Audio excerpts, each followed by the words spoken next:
అందరికీ నమస్కారం. ఇవాళ మనతో పాటు ప్రముఖ ఆధ్యాత్మికవేత్త, జ్యోతిష్య వాస్తు పండితులు బ్రహ్మశ్రీ ఉమామహేశ్వర సిద్ధాంత్ గారు మనతో ఉన్నారు. గురుగారితో మాట్లాడదాం. గురుగారు నమస్కారం అండి. ఆయుష్మాన్ భవ. గురుగారు, డిసెంబర్ నెలలో మిథున్ రాశి వారికి ఎలాంటి ఫలితాలు ఉండబోతున్నాయి కాస్త వివరించండి. సర్వమంగళ మాంగళ్యే శివే సర్వార్థ సాధకే శరణ్యే త్రయంబకీ దేవి నారాయణీ నమోస్తుతే. ఓం గం గణపతియే నమః. ఓం శ్రీ గురుభ్యో నమః.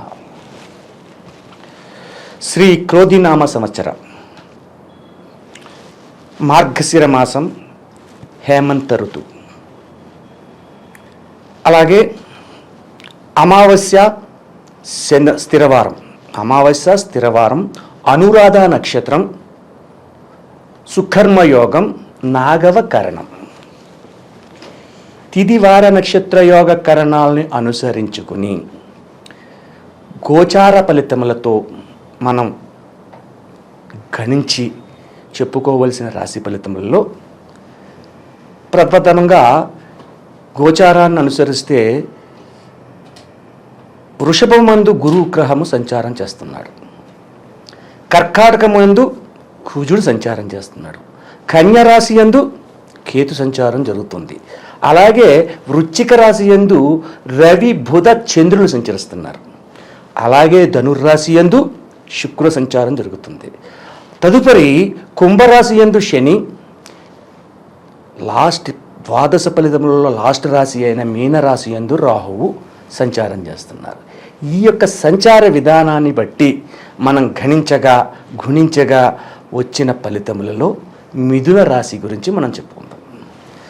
మిథున రాశి యందు ఏ యొక్క గ్రహము సంచారం చేయటం లేదు. శుక్రదృష్టి మిథున రాశి మీద పడి ఉంది. ఒక విధంగా చెప్పుకోవాలంటే శుభ విధానమైనటువంటి మిథున రాశి వారికి గోచారం విధంగా కనపడుతుంది. నష్టదాయకమైనది లేదు. అలాగని చెప్పేసి నష్టదాయకం లేదనుకుంటే ఎలా కుదురుతుంది? అది ఉంటుంది. ఎప్పుడైతే శుభ యోగాన్ని పొందుతున్నాడో నష్టదాయకమైనది కూడా వెనువంటి వస్తూ ఉంటుంది. అంటే పగలు రాత్రి ఆ రకంగా వచ్చే పరిస్థితిలో ఉంది. అంటే ఇక్కడ భార్యాభర్తల విధానాన్ని చూసుకోవాలి. భార్యాభర్తల మధ్య గొడవలు ఉండవు, అన్యోన్యమైన దాంపత్యం కూడా ఉండదు. అంటే ఏటో సర్లే కానీ ఉన్నామంటే ఉన్నాం, లేదంటే లేదు అన్నట్టుగా గొడవలు పోతున్నారా? లేదు. లేదంటే అత్యంత ప్రేమాభిమానాలు చూపించేసుకుని ఒకరినొకరు అర్థం చేసుకుంటున్నారా అంటే అది లేదు. మిడిల్గా ఉంది, మధ్యతత్వంగా ఉంది. అలాగే మిథునము అనగానే జంట, భార్యాభర్తలు, ఆ బొమ్మ కూడా అక్కడ భార్యాభర్తలు బొమ్మే వేస్తారు. అంటే పరస్పరంగా ఉన్నారు అనే విధంగా ఉంది. సరే, మిథున రాశిలోని వ్యాపార సముదాయాన్ని తీసుకోవాలి. ఇక్కడ మిథున రాశికి కన్య రాశికి అధిపతి ఎవరు? బుధుడు వ్యాపారవేత్త. రకరకాల ఫలితాలు చెప్పుకోవచ్చు బుధుని గురించి. బుధుడు విద్యావేత్త, వ్యాపారవేత్త, తెలివితేటలు, ఉన్నతత్వం, భావాలు, స్త్రీ పురుషుల కలయిక, ప్రేమ, పెళ్లి, సంతతి, ఇలాంటివన్నీ చెప్పుకోవచ్చు. అయితే ఎప్పుడైతే వ్యాపార రంగంలోకి వస్తే భార్య పేర మీద కలిగిన వ్యాపారాలు ఏదైతే చేస్తారో ఈ మిథున రాశి వారు, వాళ్ళకు బాగుంటుంది. ఇక్కడ మనం ముఖ్యంగా చెప్పుకోవాల్సిన విషయం ఇంకోటి ఉంది. వ్యాపారం అనగానే చాలాసార్లు చెప్పాను, మధ్యతరగతమైన వ్యాపారం. అంతేగాని కోటాను కోట్లు పెట్టిన పెద్ద పెద్ద షోరూమ్లు ఉన్నాయి, వాళ్ళ మిథున రాశే ఉంటుంది, వాళ్ళకి వర్తించదు. ఇది పెద్ద పెద్ద కోటీశ్వరులకి ఒక 10 లక్షలు వచ్చినా సంతోషపడ్డాం, 10 లక్షలు పోయినా పని అని పక్క తీసేస్తాం. చిన్న వ్యాపారస్తుడికి 1 లక్ష రూపాయలు 2 లక్షలు లాస్ వచ్చిందంటే కిందడిపోతాడు. అటువంటి పరిస్థితి ఉంటుంది. అంటే పెద్ద వ్యాపారాల గురించి మనం మాట్లాడతలేదు. చందన బ్రదర్స్ వారు, లేదంటే చెన్నై షాపింగ్ వాళ్ళు, ఇటువంటి వాళ్ళ గురించి మనం చెప్పుకోవట్లేదు. వ్యాపార రంగంలో చిన్న చిన్న వ్యాపారాలు చేసేవాళ్ళు ఎవరైనా సరే భార్య పేర మీదగా జరుగు వ్యాపారములు యందు అత్యధికమైన శుభ ఫలితములు పొందుతున్నారు. చిన్న చిన్న బట్టల కుట్లు, పీసెస్ షాప్స్ అంటాయి కదా, అలాగే ఫ్యాన్సీ స్టోర్స్, కాస్మెటిక్స్, ఇటువంటివి అన్నీ కూడా చేసి చాలా శుభదాయకమైన ఫలితాలు పొందుతున్నారు. ఎందువల్ల పొందుతున్నారు తెలుసుకోవాలి కదా. వీళ్ళే ఎందువల్ల పొందుతున్నారు అంటే మిథున రాశికి వాహన క్షేత్రము. వాహనం అంటే అర్థం ఏంటి? 2 వీలర్ 4 వీలర్ కాదు, సంసార నౌక భార్యాభర్తలు ఇరువురు జీవించే కాలంలో వాహన యోగములు వాహన క్షేత్రములో కేతుగ్రహ సంచారం చేస్తుంది. కేతుగ్రహాన్ని ఎవరు చూస్తున్నారు? గురుడు చూస్తున్నాడు. గురుడిని ఎవరు చూస్తున్నారు? కేతువు చూస్తున్నాడు. సమసత్తక దృష్టిలు కాదు, ఇది పాద దృష్టిలతోటి చూస్తున్నందువల్ల వాహన స్థానములో ఉన్న భార్య చేసే దాంట్లందు అత్యధికమైన శుభ ఫలితములు ఈ గ్రహముల ద్వారా పొందుతున్నారు అన్నది తేటతెల్లమవుతుంది. కాబట్టి భార్య పేరు మీద చేసే ఏ బిజినెస్ అయినా, ఏ వర్తకమైనా, ఏ వ్యాపారమైనా, ఇంకో రకమైన వాళ్ళకి శుభదాయకమైన ఫలితములు ఈ యొక్క మాసము యందు అత్యధికంగా పొందగలరు. అంటే భర్త పేరు మీద చేస్తే రాదా అండి? భర్త పేరు మీద చేస్తే రాదు, భార్య పేరు మీద చేయాలి వ్యాపారం అనేది. అటువంటి ఫలితాలు పొందుతున్నారు. సరే, ఇక ఎక్కువగా శుభ ఫలితాలు పొందే విధానం ఎవరున్నారు? విద్యార్థులు ఉన్నారు. మొన్నటి వరకు సెప్టెంబర్లోని ఫలితాలన్నీ పొంది ఉద్యోగ అన్వేషణలు చేస్తూ ఉన్నారు. ఉద్యోగస్థ విధానాలు ఆలోచిస్తున్నారు. ఇంకా ఉద్యోగాలు రాలేదు, ఏం చెయ్యాలి, ఎలా చెయ్యాలి, ఏ కంపెనీకి వెళ్ళాలి అని ఆలోచించే వాళ్ళు సత్వరమే వెళ్ళండి. ఆలస్యం చేయకుండా ఒక మంచి నిర్ణయం తీసుకోండి. మీరే తీసుకున్న నిర్ణయం ఎవరో ఎల్లయ్య పుల్లయ్య వచ్చి చెప్పాలి అంటే అది కరెక్ట్ కాదు. మీ నిర్ణయాన్ని మీరు తీసుకోండి. ఇక్కడ బుధ కేతు గురు గ్రహములు అనుగ్రహములు ఎక్కువగా ఉన్నాయి. గురు దృష్టి ఎప్పుడైతే కేతువు మీద పడి ఉందో, అది బుధస్థానమైన కన్యరాశి అయిందో, ఈ మిథున రాశి వారికి ఈ యొక్క మాసము యందు ఉద్యోగ ప్రయత్నములు చేస్తే, మంచి ఉద్యోగాల గురించి ఆలోచిస్తే అవి అనుకూలమైన పరిస్థితులు రావడము, సత్వరమే ఉద్యోగ రంగంలోని నిలవడము, అది నిలబడడం కూడా జరగడం అనేది జరుగుతుంది. అందుకని చదువులు పూర్తి చేసుకుని ఉద్యోగ అన్వేషణలో ఉన్నవారు డిసెంబర్ నెలలోని మీరు చేయాలనుకున్న ఫలితాన్ని పొందగలుగుతారు. కాబట్టి ప్రయత్నం చేయండి. కష్టే పని, ప్రయత్నం చేయకుండా ఏ పని జరగదు. ఏ పని జరగాలన్నా ప్రయత్నం అవసరం. ప్రయత్నం అవసరం అంటే గాలిలో దీపం పెట్టి దేవుడా నీదే భారం అంటే దేవుడికి మనకే ఎన్నో పనులు ఉంటాయి. ఆ అండపండ బ్రహ్మాండములన్నీ కూడా పెంచి పోషించగలన ఆ పరమేశ్వరుడికి ఇంకెన్ని పనులు ఉంటాయి. ఆయన ఏమి నీ దీపా కాపాడడానికి రావాల్సిన అవసరం లేదు. కాబట్టి దేవుడి మీద నమ్మకం పెట్టండి, సత్వరమే చేతులొడ్డి పెట్టండి, మీ పనులు కానివ్వండి. మీరు కష్టపడండి. కష్టపడితే ఫలితాన్ని భగవంతుడు తప్పక ఇస్తారు. గురుగారు, ఈ మాసంలో వీరికి ఆరోగ్యపరంగా ఎలా ఉండబోతుంది? ఆరోగ్యపరమైన పరిస్థితులు చూసుకుంటే మిథున రాశి వారికి ఆరోగ్యంలో ఆటంకపరితమైనటువంటి ప్రమాదకరమైనటువంటివి ఇటువంటి ఏమీ లేవు. ఎందుకంటే మిథున రాశి మీద ఏ గ్రహ దృష్టి పడలేదు, ఒక్క శుక్ర దృష్టి ఉంది. శుక్ర దృష్టి ఉందంటే ఏంటి? లగ్జరీపరమైన ఖర్చులు. లగ్జరీపరమైన ఖర్చులు అంటే ఇక్కడ మళ్ళీ ఇంకొక రకం వస్తుంది. ఆ లగ్జరీపరంలో కూడా అనారోగ్యం తెచ్చుకుంటారు. కాబట్టి ఏదైనా పరిమితి ఉండాలి. పరిమితిని మించి ఏ పని చేసినా నష్టం కష్టం పొందదాం. గురుగారు, అలాగే వివాహ సంబంధ ప్రయత్నాలు ఫలించే అవకాశాలు ఏమైనా కనిపిస్తున్నాయా?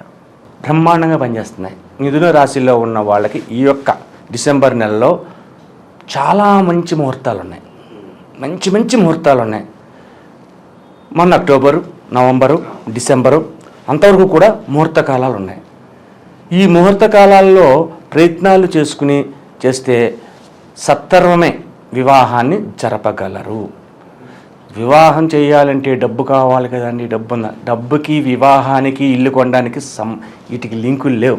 కక్కొచ్చినా కళ్యాణం వచ్చినా ఆగదు, జరిగిపోవాలి. అది ఎలా వస్తుంది, ఏం చేస్తామన్నది మన చేతుల్లో ఉండదు, ఆటోమేటిక్గా జరిగిపోతుంది.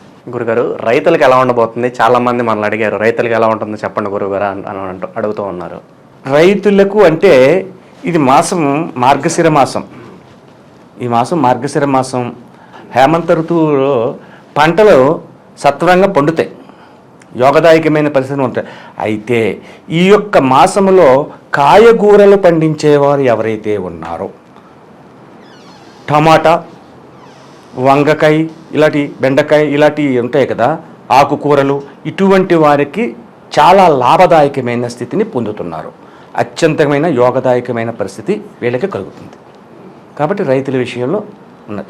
కానీ ఇక్కడ వరి వేసే వాళ్ళు ఉంటారు, పత్తి, వరి ఇలాంటివి ఉంటాయి. ఇటువంటి కొద్దిగా జాగరూకతతోటి వ్యవహరించాలి. మార్గశిర మాసంలో పురుగు ఎక్కువ పడుతుంది. అందువల్ల గురుగారు, అలాగే ఈ మాసంలో మిథున రాశి వారు ఎటువంటి పరిహారాలు చేసుకుంటే వీళ్ళు ఇంకా మంచి ఫలితాలు పొందే అవకాశం ఉందంటారు?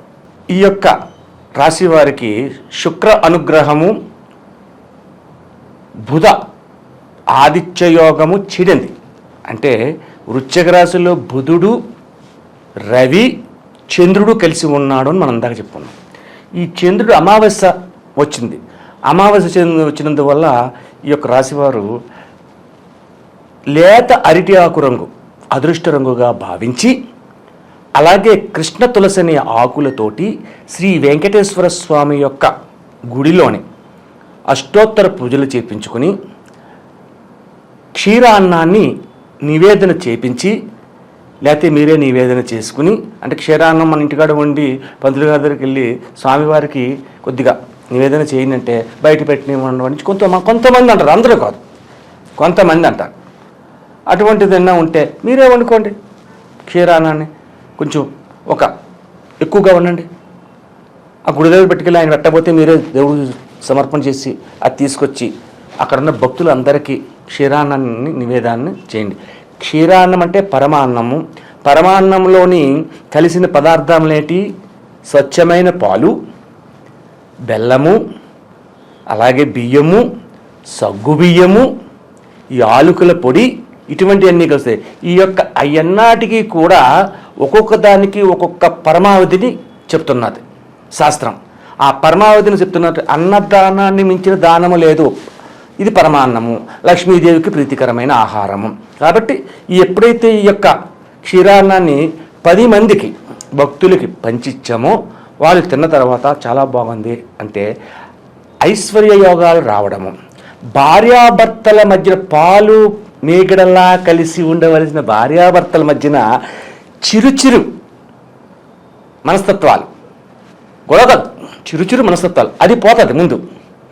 అలాగే ఉద్యోగ రంగముల గురించి అన్వేషణ చేస్తున్న వారు ఉన్నారు అని చెప్పుకున్నాం కాబట్టి ఆ ఉద్దేశ అన్వేషణలోని నువ్వు చాలా బాగా చెప్పావు అబ్బాయి, నీకు ఓకే అని తీయటి పలుకు వింటారు. కాబట్టి క్షీరాన్నాన్ని వీలైతే ఈ యొక్క శుక్రవారం నాడు చేయండి, బుధవారం నాడు కూడా చేయండి. బుధవారము, శుక్రవారము వెంకటేశ్వర స్వామికి. ఇదేంటండి శనివారం కదండి వెంకటేశ్వర స్వామికి అంటారు. కాదు, శనివారం వెంకటేశ్వర స్వామికి ప్రీతైన రోజే, కానీ కాదు. ఇప్పుడు మిథున రాశి వారికి బుధవారము, శుక్రవారము వెంకటేశ్వర స్వామికి ఎన్ని బుధవారాలు వస్తాయి? 4 మహా వస్తే 4 వస్తాయి, 4 శుక్రవారాలు వస్తాయి. ఈ 4 వారాలు క్షీరాన్న నివేదన చేయండి. క్షీరాన్నంతో ఆయన వెంకటేశ్వర స్వామిని అర్చించి ఎప్పుడైతే ఇలా చేస్తారో భార్యాభర్తల మధ్యన ఉన్న సమస్యలు తొలుగుతాయి, వ్యాపారం అభివృద్ధి చెందుద్ది, అత్యధికమైన యోగదాయకమైన స్థితిని పొందుతారు. గురుగారు, అలాగే దైవారాధన విషయంలో మిథున రాశి వారికి ఏదన్నా మంత్రం చెప్తారా ఏమన్నా? దైవారాధన గురించి మిథున రాశి వారికి బీజాక్షరి మంత్రాలు చెప్పడం పరిపాటి అయిపోయింది. అది చాలా పెద్ద తప్పు, చెప్పకూడదు. బీజాక్షరి మంత్రం అనేది చెప్పకూడదు. కాబట్టి పంచాంగములోని బుధ శ్లోకం ఒకటి ఉంటుంది, అది చదువుకోండి, చదువుతూ సరిపోద్ది. అంతేగాని బీజాక్షరి మంత్రాలతోటి హింకారాసన గర్భితానలసికం సోం క్లీంకలాభిద్రం సౌవర్ణాం వరదారణం వరసుధాదౌతో త్రినేత్రం వందే పుస్తక భాషామంక్ష సద్భుషాముజ్వలాంతం గౌరీ త్రిపురకలం శ్రీచక్ర సంచారణం అస్య శ్రీ శుద్ధి శుద్ధిమాలా మహామంత్రస్వ ఉపస్థేంద్రియాది వర్ణదృషి దైవీ గాయత్రి చ సాత్విక అకార భట్టార్ పీఠాసత కామేశ్వరంగల్య మహాకామేశ్వరి సలిత భట్టారిక దేవత అయం బీజం క్లియం శక్తిం సోం మమ ఖడ్గసిద్ధ్యతే. ఇలాంటి బీజాక్షరి మంత్రాలని ఉపదేశించేయకూడదు ఎవరికి పడితే వారికి. గురు ప్రబోధం చేత గురుస్థానంలో మనం ఉన్నాం కాబట్టి శిష్యతత్వంగా తీసుకొచ్చి దానికి ఒక మడి ఆచారము అనుసంధానం ఉంటుంది. అవన్నీ చేసి అది చెవిలో చెప్తారు. మనం మైకుల దగ్గరికి వచ్చేసుకొని బీజాక్షరి మంత్రాలు మనం చెప్పేస్తానంటే అది ఎంతవరకు నిజం? కరెక్ట్ కాదు. దానివల్ల శుభం కలగడం కంటే అశుభం కలగడానికి అవకాశం ఉంటుంది. కాబట్టి ఓం నమో నారాయణాయ నమః గోవిందనామ స్మరణ చేసుకోండి. ఓం నమో నారాయణాయ నమః, ఓం నమో శ్రీమాత్రే నమః, ఓం లక్ష్మీదేవతాభ్యో నమ, లక్ష్మీ క్షీరసంతుర రాజకన్యాస విధంగా దామేశ్వరి, ఇలాంటి శ్లోకాలు ఇలాంటి పద్యాలు ఎన్నో ఉన్నాయి. అవి చేసుకుంటే మంచిది. అంతేగాని బీజాక్షరి మంత్రాల్ని ఎవరికి ఎవరు అంత గమ్ముని ఉపదేశం చెయ్యరు. ఇందులోని మన ఇలా టీవీల్లోని యూట్యూబ్లోని చెప్పకూడదు. డిసెంబర్ నెలలో మిథున రాశి వారికి ఎలాంటి ఫలితాలు ఉంటాయి, అలాగే వీరు చేసుకోవాల్సిన పరిహారాలు తెలియజేసినందుకు ధన్యవాదాలు గురుగారు. ఆయుష్మాన్ భవ.